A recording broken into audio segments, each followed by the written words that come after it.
Okay, welcome to this next lecture on topology. Today what we will look at is we'll look at compact subspaces of the real line. So we will be discussing compact subspaces of R with the standard topology. As far as your handouts are concerned, we are right now on page 59.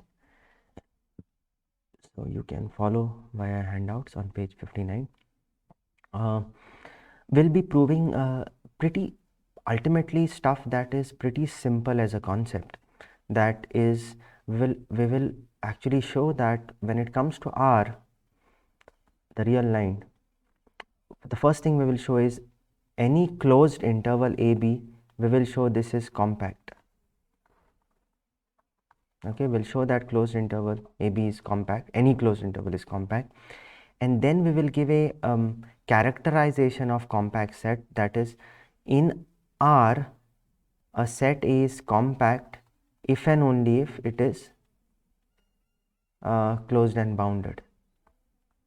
Closed is comes from the standard topology. Bounded we have to worry about because boundedness is not a topological property. Boundedness comes from the metric. So bounded with respect to which metric? So what we say is bounded with respect to the Euclidean or the standard metric. So as long as you are talking about usual distance, yes, closed and bounded if and only if compact. That these are kind of the important things that we'll do in today's class, or maybe in the next couple of lectures. We'll see how much we can do in this. At least in the next couple of lectures we will have done both these things. So let's start with page 59, the first result that we have. Yeah, so this is, just move it around. Yeah, we can keep this away. So theorem, let X be a simply ordered set. So although we want this for R, we are actually proving it in a little more general setup. We are taking a simply ordered set in the order topology. Now R is definitely an ordered set, simply ordered set in the order topology. So we don't have to worry about this result applying to it. This will automatically apply to R. But if X is a simply ordered set in the order topology and X satisfies, and if X satisfies the least upper bound property, again R satisfies least upper bound property, so this result will apply to R. Then every closed interval in X is compact. So if I have a simply ordered set in the order topology and that set also satisfies least upper bound property, then every closed interval in that topological space is compact. I mean topologic, because a simply ordered set, an order in an ordered set naturally induces the order topology. So we are talking about compactness with respect to that order topology on the set. Okay, so let me open a new page, new page, and I will do the proof of this particular result. So yeah, so let's just quickly state it. I have X is order set in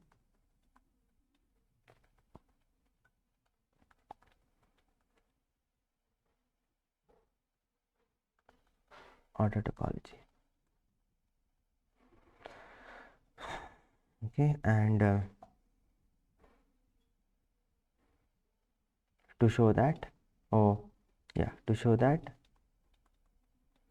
and also of course I need to add something here, and least upper bound property holds.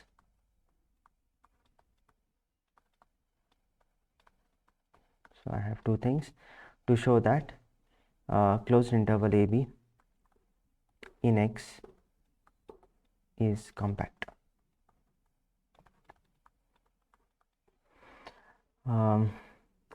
Okay, so here what we will use is something I have mentioned it in the handout also, that we are going to use something which I have mentioned as continuous induction. Now you won't come across this term continuous induction often. In fact, this was a term coined I think by Sir Jayantan, one of my teachers at Goa University. Now he's retired. So, and I really like this concept of continuous induction because it can be used in multiple places. So, let me just quickly tell you what I mean by saying by proof by continuous induction. Very often when you have a property,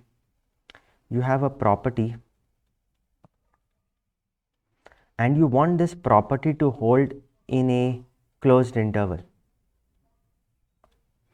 What we do is we first verify that this property holds at a point.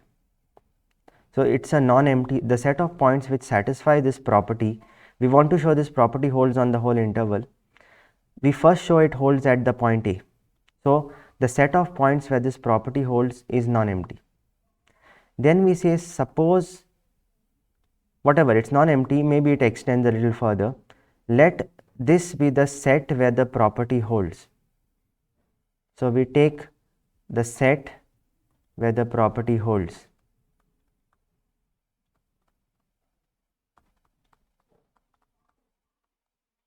And this set is non-empty because A will be there. This is your set where the property holds. Then what we do is we look at the least upper bound of this particular set. So, we look at the least upper bound. Because this property holds in a set and that set is inside interval AB, it is bounded above non-empty set, it has a least upper bound. So, we identify its least upper bound, we call it C, and then we prove that C belongs to this set.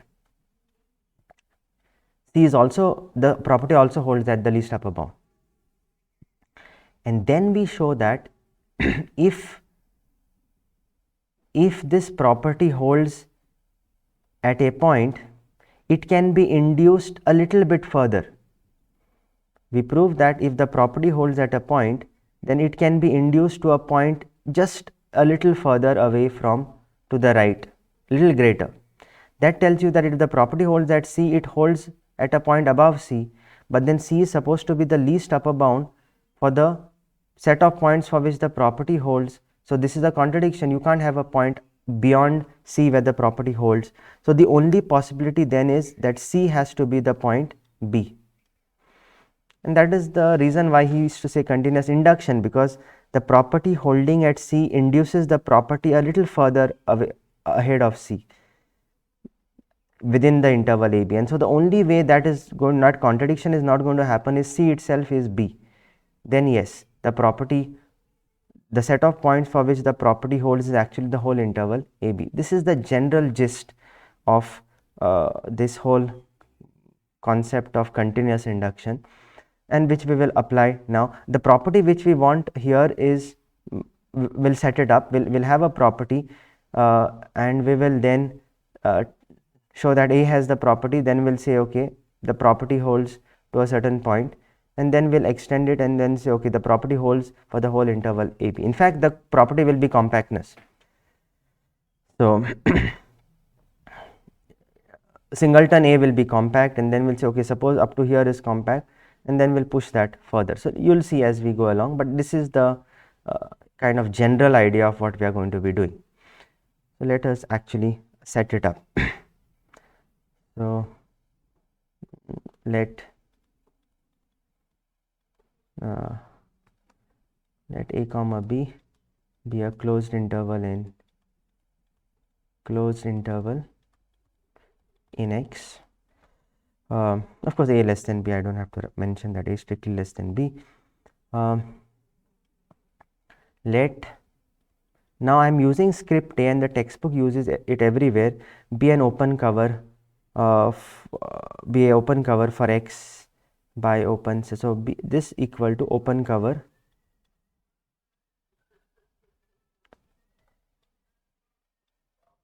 for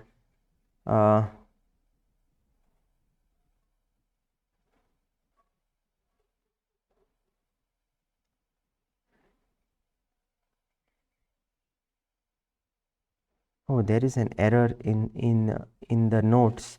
Please change that. I did not realize it.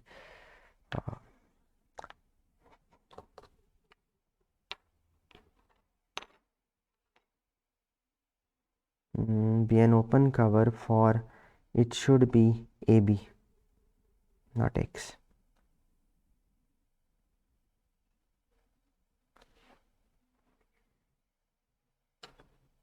Okay, so kindly change that, be an open cover for AB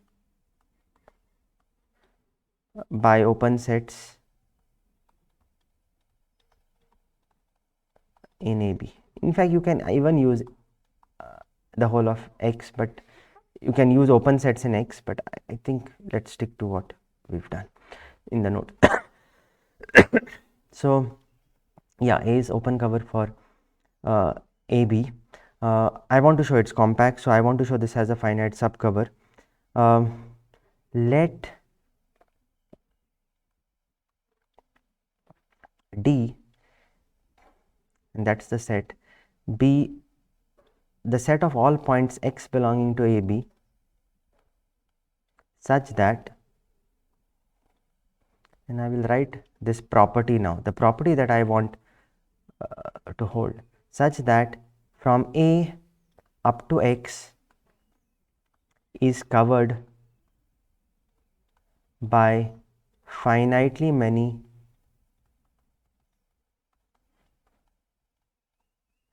elements of script A.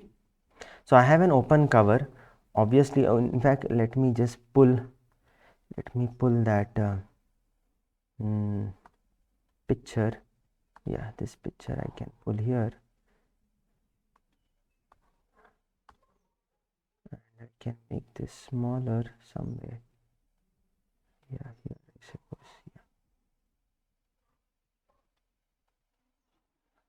Yeah. Keep it down here.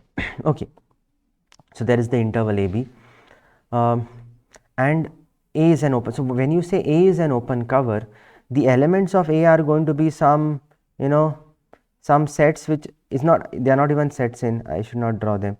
They are going to be some open sets here, covering this whole interval AB. Of course, here it will be half open, half closed. So you are going to have this kind of a collection of open sets. Okay, so so elements of A are going to be open sets. Now let D be what? D is the set of all points x which are such that from A up to x is covered by finitely many points of A. So by its very definition, you can see if there is a point in D, x is in D, then every point before it also is in D. Meaning if A to x can be covered by finitely many elements of the cover, finitely many elements of A, then obviously anything less than that, A to anything less than that also is covered by the same finitely many. So there won't be any gaps in D. Okay, and when I say A to, what do you mean A to A? When I say A to A, what I mean, although not all books will, what I mean is singleton A, closed interval A comma A. So that is, if that is singleton A, obviously this belongs to sorry, not belongs to, this is covered by one element of A. So hence your A will definitely belong to D. This will, A will always be in D, because from A to A, that is just one singleton point A, that's going to be covered by one element, because it's a cover for AB, it has to cover every element, every point. So yeah, this is going to hold. So without any worry, I can ensure that D is non-empty. So I'll write that down. So my D is not empty. I've given explicit reason. A is there in D, and D is bounded above by B.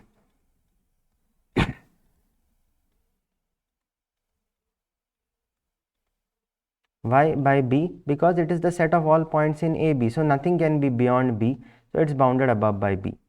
So here is a non-empty set which is bounded above. Obviously it will have a least upper bound. So let C be that least upper bound. Let C equal to least upper bound of D.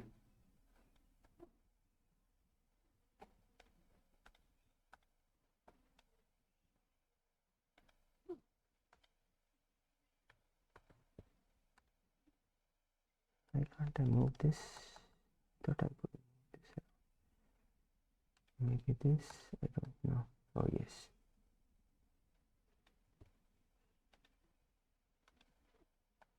Okay. So I take C to be the least upper bound.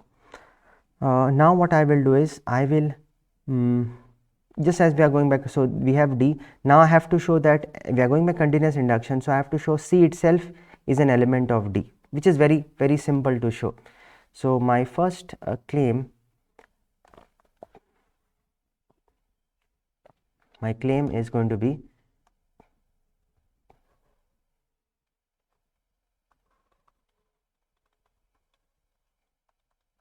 claim 1, C belongs to D. And how will I establish this claim? So suppose C is not there in the set D. What you do? We already know there is a collection of open sets in AB which are going to cover the whole of A to B. We have called that collection, in fact we've called it script A. So there is script A. From script A, I only take one element which covers C. Now there might be more than one choice because we don't know how many elements from A are there which contain the point C, but it doesn't matter, at least one has to be there. So take one such element which contains C. So take A belonging to A such that C belongs to this capital A. Now capital A is going to be, this is open in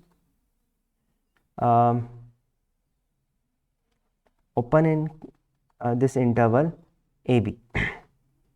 It's an open set, and C is there in this set. So the moment C is there in this set, then what can I say? I can say that I want to induce it to the least upper bound. Yeah. So I say that there has to be some half open in, so something going from D to C. So I'll write this implies that D comma C, this is contained inside this set A for some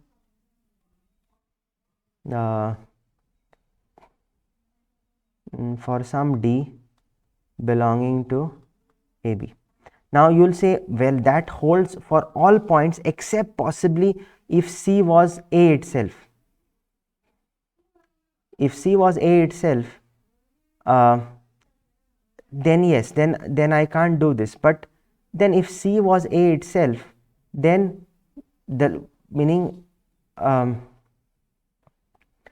what would happen? Then this claim is obviously true because the least upper bound of the set D is already, because if C, we already know A is there in D, if C was equal to A, then you are done. So there is nothing to prove in that case. So we'll avoid that worrying about that case where C itself is A. If C is not A, it is something bigger than A. The moment it is bigger than A and it is in an open set, there has to be a interval of that form, half open and what is that, up to going up to C, which is contained inside A. Now you will say there could be an open interval. Well, that open interval contains this kind of a interval. So there is an interval D comma C which is contained inside A. This is purely from the order topology and understanding that A is open and C is not A itself. If C is A itself, there is nothing to prove because A is already known to be in D. So you have this kind of an interval. Now this would imply that there exists X belonging to D such that you have your D is in X is in between. D less than X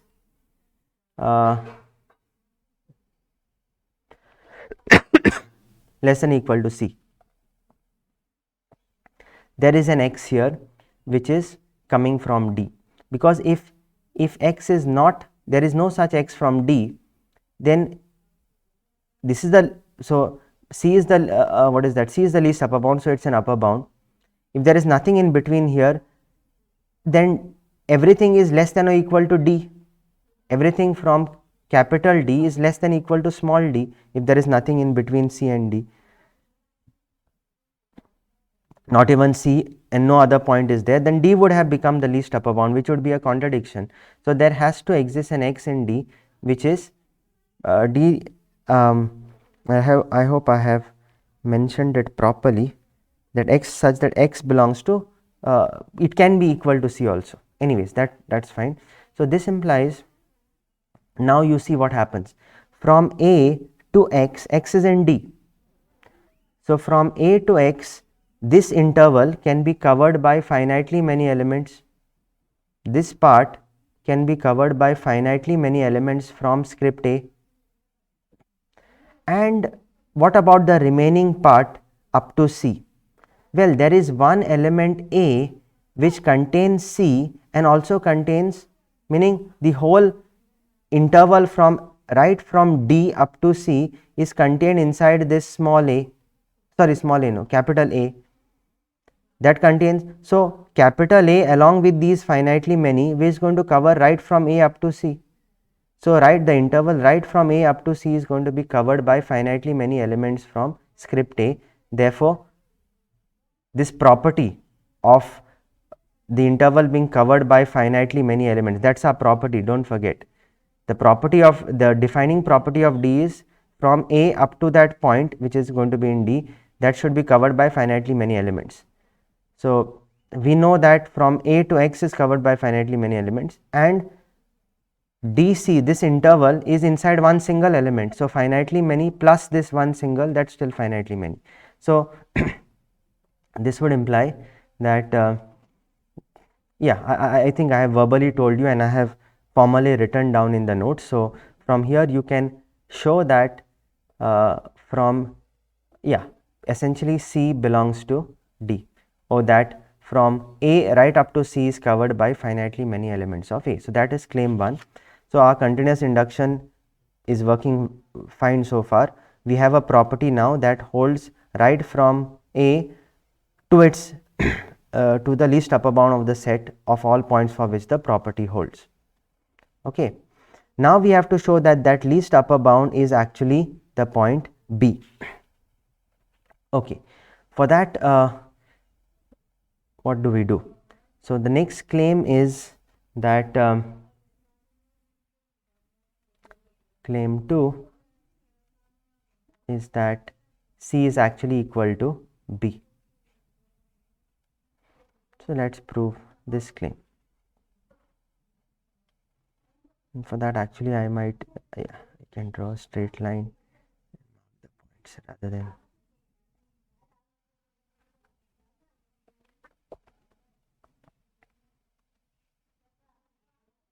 so I have, yeah, I'm going to have one point here, would have my point C, and to have point B. Okay, and then I'll write them down what they are. There is the interval AB. Oh, there's the interval AB. There is this point C. Now, suppose C is, so we are going by contradiction, claim, suppose C is not equal to B, or C can't be bigger than B because B is an upper bound and C is the least upper bound. So the least upper bound has to be less than the any other upper bound. So suppose C is strictly less than B. This implies what? This implies there is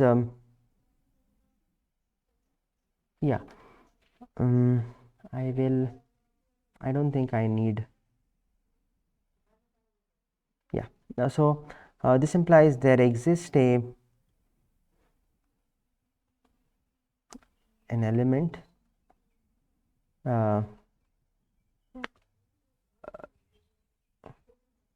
or rather, why should I say there exists? Let me say let A be equal to A belong to a script A such that C belongs to A. I am taking another A now. I am taking an A which contains C. Again, I am starting afresh with a single element from A.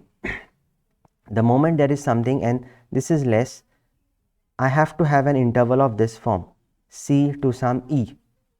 So, this implies there is an interval from C to E, that E could even be B itself, but this is contained inside A. Because A is open, there is an open set containing C, and so you have to have an open kind of, it's an ordered topology set, so you have to have the kind of basis element of the order topology. Of course, it could be both sides open, it could be something like this, but whatever it is that contains this kind of an interval, that's all I am interested in. Okay. So, yeah, I'll do it the way we've done it in the notes, although you could have done it otherwise, various ways. The argument essentially is that this cannot happen. So, we'll make two more claims. We'll make a claim A which says there does not exist any x such that x is belonging to sorry, x, I should say, I should be a little careful. There does not exist any x belonging to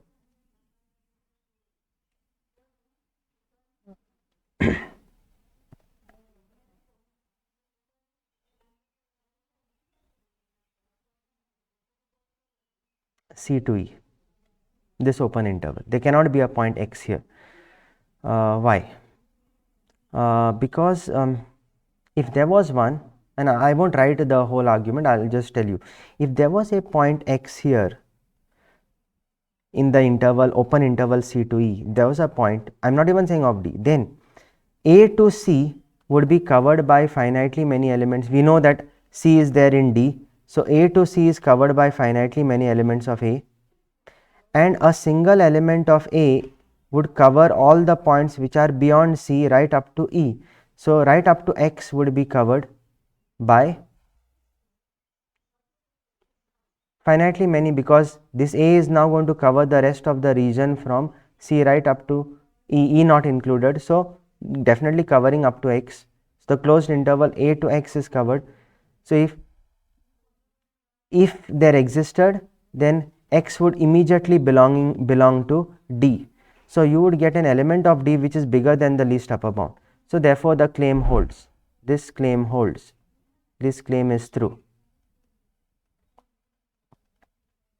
There does not exist any x beyond this point. But what does that mean then?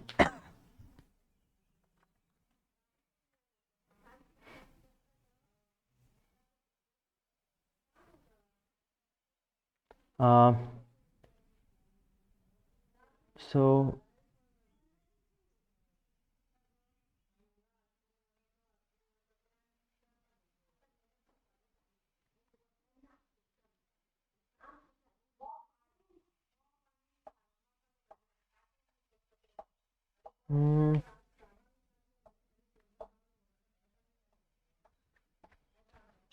why would E be in D?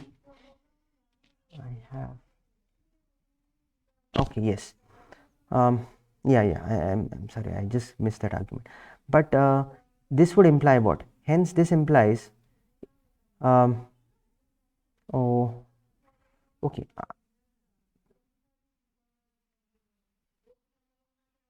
That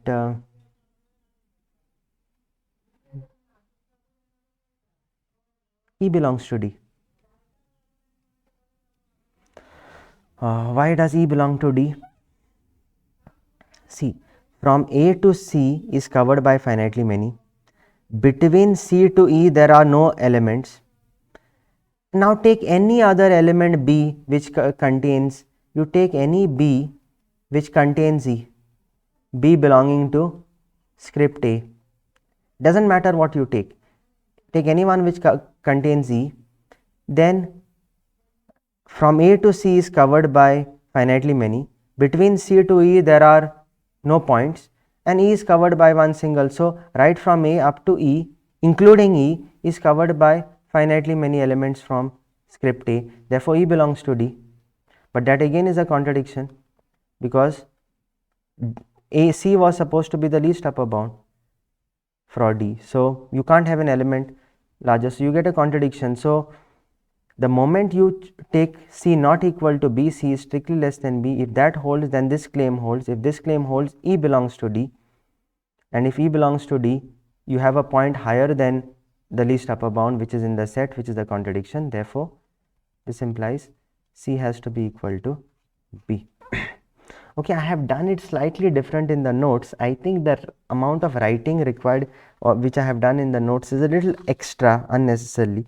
You could have cut this. It's not wrong, but it is unnecessarily written much more than what one could have done. So you can write a shorter proof for page 60. Okay,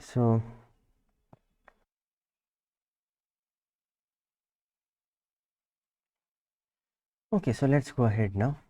So we've completed this proof, and yeah, what's the next thing? Okay, so now in fact we can just have a look at this corollary. There is nothing much in this. So now we are putting things together. So now we know in R closed intervals are going to be compact. So if you look at R2, then what can you say equivalently in R2? If closed intervals are compact in R, then when you look at R2, you will have squares or rectangles rather than squares. So some closed interval crossed with another closed interval, that kind of a structure, a rectangle, that's going to be compact in R2. Why? Because we know the product of finitely many compact spaces is compact. So if AB is A1 B1 is compact, A2 B2 is compact, then A1 B1 cross A2 B2, that is a compact space. Compact set crossed with compact set is compact. We have seen this after tube lemma. We've done this reset. And then you can even extend it to R3. Suppose you had R3, then you would have a cuboid, right? You would have something like that.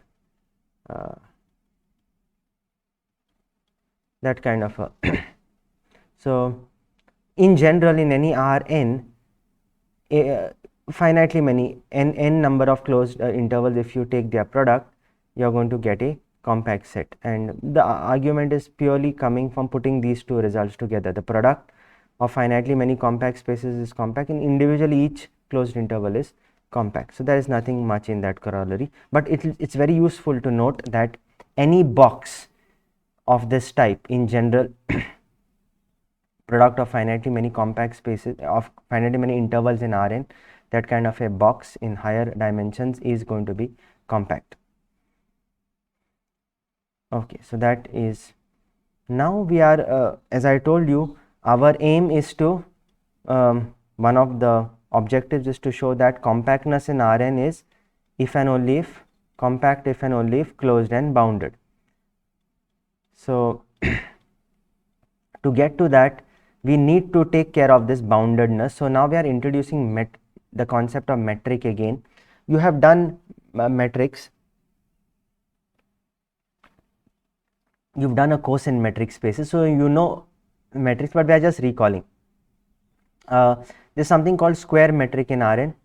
I hope you know the square metric, or at least you definitely know it, but let's recall it. When you had to give distance between 2 points in the square metric, you would take this distance and you would take the other distance. You would take these two distances and you would see which is the maximum among the two. The maximum among these two would be taken as the distance between the 2 points. And same thing in Rn, you would have like three distance along x axis, y axis, z axis. between the 2 points, you see which is maximum, that is the taken as the distance, that row or the square metric. That this is a metric, I leave it to you, and I'm sure you've done this, that this is a metric. Euclidean metric, we all know this diagonal distance between the 2 points, that is given by the formula, the distance, usual distance formula, root of x1 minus y1 square plus x2 minus y2 square up to xn minus yn square, square root of that. Okay, so that we know. So these two metrics are familiar with us. Let me erase all the annotations and let us now. So now that we have recalled these two metrics, they satisfy this particular relation, and I will quickly give you a justification why this holds.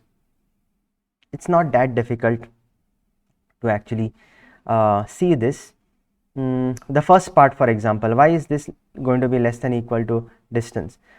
You just take your 2 points, say x1, you take 2 points, x1, x2 up to xn, y1, y2, yn, x and y, 2 points.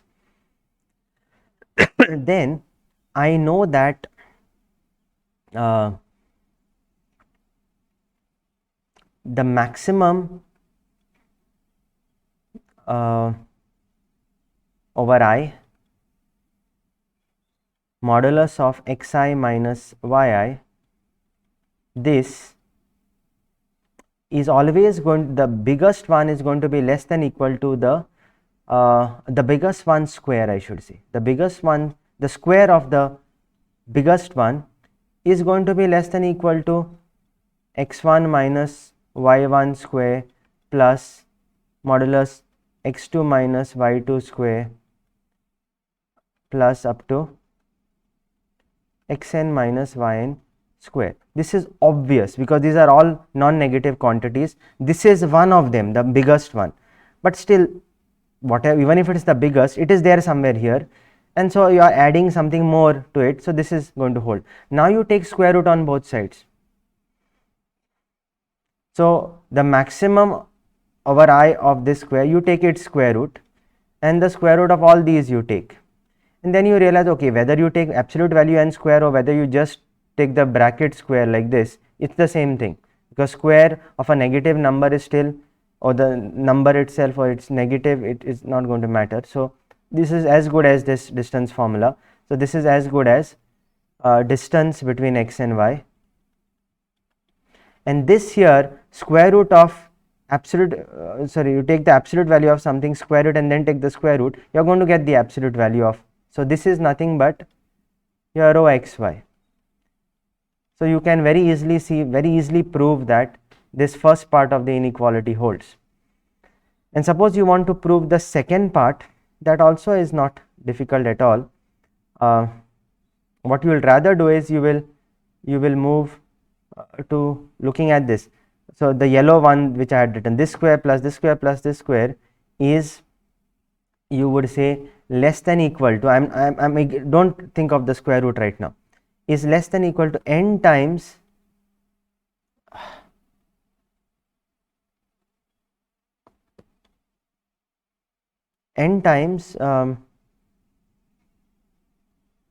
the maximum over I absolute value of xi minus yi square, because you see there are n of them. You take the biggest one and then you just write that biggest one plus biggest one plus, so everywhere you replace by the biggest one, well, obviously that quantity is going to be the bigger than the sum of these. Then you take square root on both sides. So you took square root here, you get distance AB. When you take square root here, what do you get? Square root of n, and square root of this maximum, that's going to be just rho xy. So again, it's very easy to prove that this inequality holds all the way. Okay, so that tells you that if a set is bounded with respect to one metric, there are various ways of defining it, but let us essentially say that yeah, you have various, one way of saying bounded in Rn would be that there is a big ball of some radius m around the origin in one metric. Well, if row distance between any two points is less, distance is less, then row distance obviously is even lesser. So this distance is less than equal, but this is less than m, so this distance will be less than m. And what if the row distance is less than m between x and y? Then is the distance between x and y less than m? Well, not exactly less than m, but definitely if the distance between x and y is less than m, then this is, you will only have to redefine this radius to be root n times m. Then you will say, if there is a set which is bounded, then that set is contained inside a big ball in one metric, then obviously you can find a ball in the other metric such that the distance from origin to any point in this distance, whether you say dxy is less than m, then obviously rho xy is less than m. But if rho xy is less than m, why is dxy less than m or not m? Dxy is less than n root n times m. But whatever it is, if it is bounded with respect to one metric, it is bounded with respect to the other metric. Okay, so I won't dwell much more into this. Let me go ahead now. Where were we? Here. So here is ultimately again all these lemmas are just building up to the result which I have told you, and that is closed and bounded implies compact. So what we are saying here is that if you have a subset A which is bounded with respect to the Euclidean metric, then there is a m large enough m such that it is contained in the cube minus m raised to n. Now this is something I won't even prove, but I will just tell you that in this proof what we are saying is we are taking the definition of bounded to be and that is very important. In fact, I should tell you, A is bounded. A is bounded if there exists m greater than 0 such that the distance from x to y is less than m for all x y belonging to A. We are using this as our definition for boundedness in Rn, not the distance from origin, which is equivalent. I mean, instead of writing distance between x and y is less than m, A is bounded if there exists m greater than 0 such that distance from x to 0 origin is less than m for all x in A. That also is an equivalent definition of boundedness. But in this proof, this has been taken as the definition. You can see xy is less than m for all xy in A. Anyways, what we are saying is if I have a set like this, if I have a set in Rn, in fact, let me just draw I'll just draw R2. This actually can be done in any Rn, but let us say R2, and you have a set which is bounded. So suppose there is a set and this is my set which is bounded. Bounded means the distance between any two points is less than some m. Then what we are saying, what you can do is you can choose a big enough m such that when you take minus m to m and again m minus m, you take m so big that when you take this big box around the origin, it will be symmetric around the origin, because minus m in all coordinates you take minus m. So minus m comma cross minus m cross minus m, you take this big box. This bounded set can be put inside a big enough box. You can choose m such that, now this is very intuitive. I mean, it is very obvious, you would say, oh, that will hold. But the details of the proof are worked out here. I leave it to you to read it on your own. It's not at all a concept that is specific to topology. You might have already even seen this before. Anyways, we are going to be using this, and obviously where are we going to use this? Well, if this is closed, this big box is compact, then a closed subset of a compact space is compact. So we are going to use it in that sense. So the moment I have a set which is closed and bounded, I will be able to say it is compact. That's the only place I will use this lemma.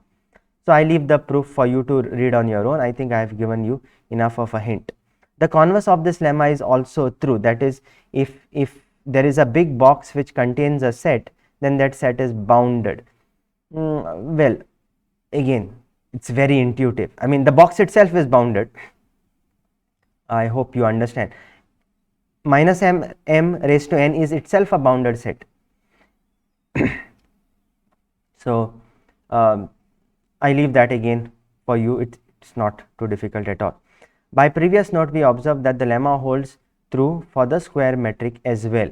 So what do I mean by that? Instead of Euclidean metric, if I had said square metric, a set is bounded with respect to the square metric, then there exists a big enough box which contains it. Well, if it is bounded with respect to square metric, obviously it's bounded with respect to Euclidean metric, and by the same argument you would, because bounded with respect to both the metrics are equivalent. That's what we have proved just before this. So by the previous note, that is also going to hold. So it doesn't matter whether you replace Euclidean by square over here.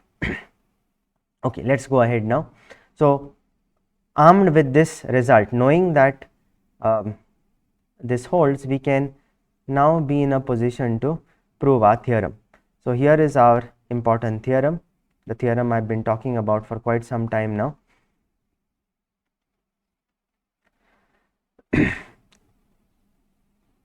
A subspace A of Rn is compact if only if it is closed and bounded in the Euclidean metric or the square metric. And this I will prove on a new page. So let me state that theorem and yeah, let me prove it.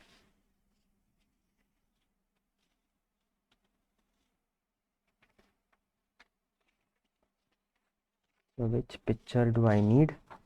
I need to take in picture on page 63. So 63 is picture.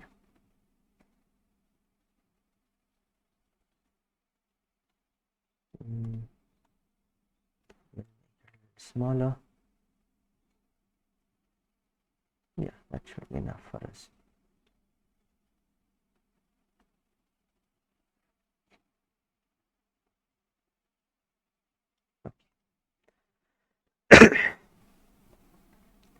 So what is our result theorem? A contained in Rn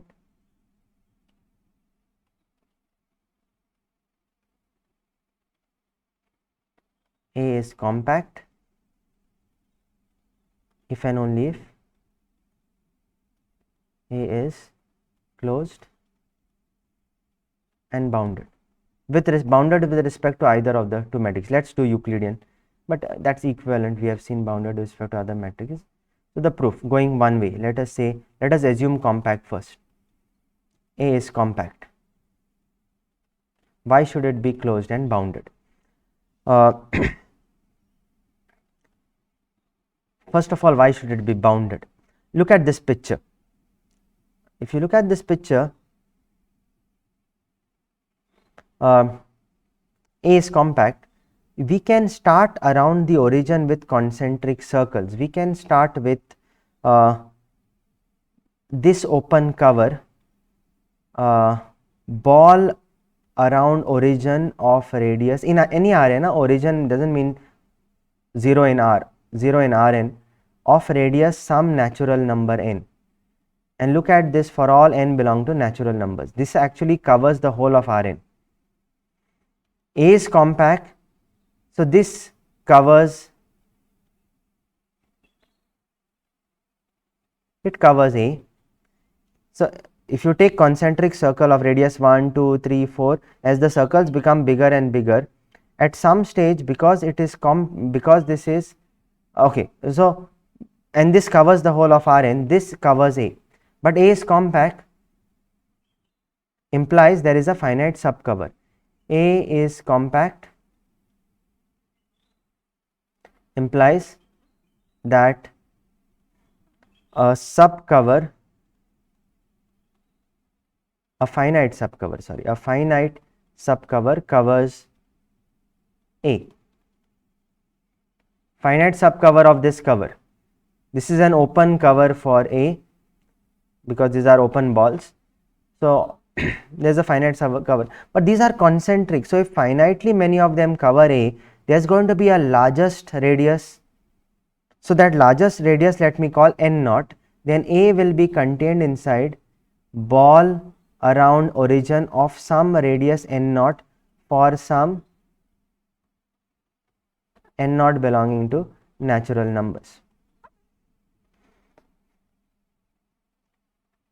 And so A is bounded. If it is contained inside some big enough ball of some radius, that's equivalent definition of saying that A is bounded. This implies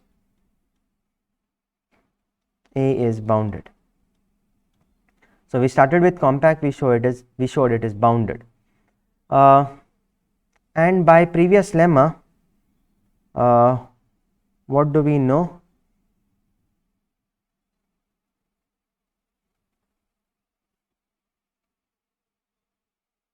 Or not even previous lemma. Do we need previous lemma for that? No, that's for the converse part. A is compact. Why is it closed? Okay. Rn is Hausdorff.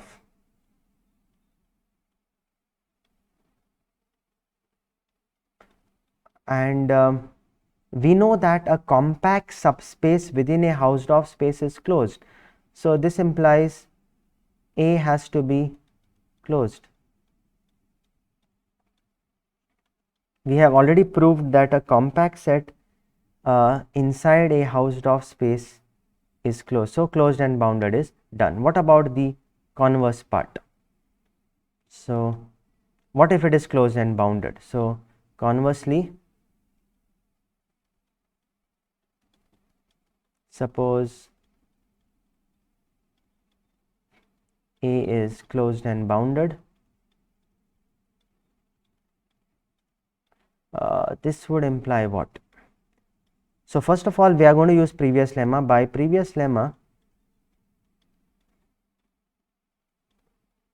A is contained inside, it's bounded. So and we know bounded, then it is with respect to any metric, in this case Euclidean, it is there exists some m positive such that A is contained inside minus m raised to n. But this is compact. This is compact. So A is a closed subspace of a compact space, but we know closed subspace of a compact space is compact. So this implies A is compact.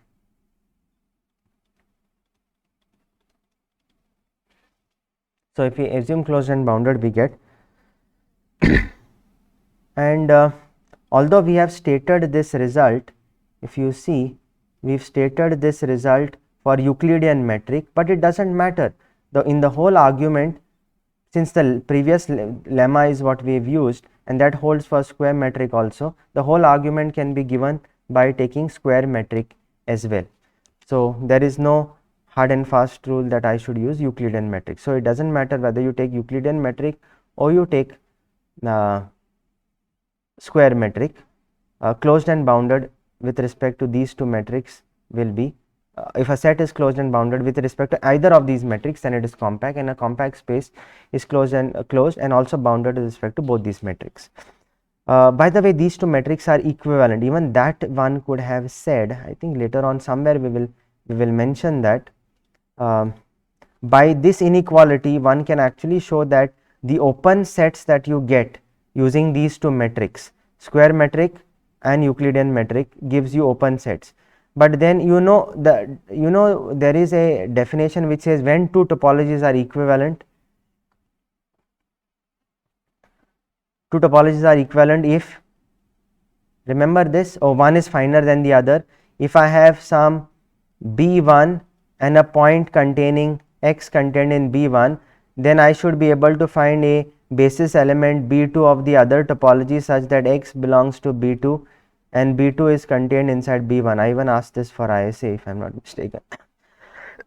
Anyways, now because of this relation you will see that if there is an x containing, for us now our basis elements will be actually ball around a point, but if there is a ball with respect to one metric, there will be a ball with respect to the other metric, and then the same thing will hold. If there is a ball with respect to this metric Euclidean, you will be able to find a ball within it with respect to the other metric, just because of this whole inequality.